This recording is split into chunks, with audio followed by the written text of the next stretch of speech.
Dnes sa ponoríme do sveta trišínlózy, známej aj ako trišínlóza.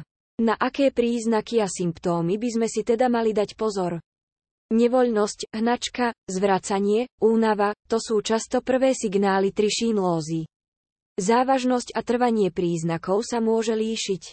Od bolestí hlavy až po bolesti svalov, rozsah je široký. V prípade miernych prípadov môžu príznaky ustúpiť v priebehu niekoľkých mesiacov, ale únava, slabosť a hnačka môžu pretrvávať dlhšie obdobie. Brušné príznaky sa môžu objaviť už 1 až 2 dni po infekcii. Celé spektrum sa však zvyčajne prejaví 2 až 8 týždňov po konzumácii kontaminovaného mäsa. Ako k tejto infekcii dochádza?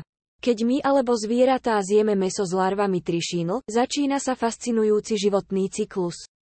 Ste v ohrození. Ak si pochutnávate na surovom alebo nedostatočne tepelne upravenom mäse z medveďa, bravčoviny alebo divých mačkovitých šeliem, odpoveď môže znieť áno.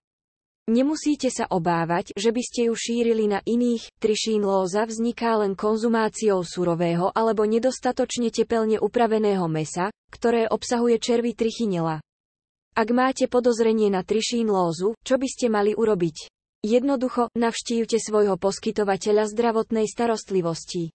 Trišínlózu môže potvrdiť krvný test alebo svalová biopsia. A nakoniec, ako môžeme trišínlóze predchádzať? Kľúčom je dôkladná tepelná úprava mäsa, používanie teplomera v potravinách a opatrnosť pri konzervovaní a zmrazovaní. Ďakujeme, že ste sa s nami vydali na túto poučnú cestu za trišínlózou.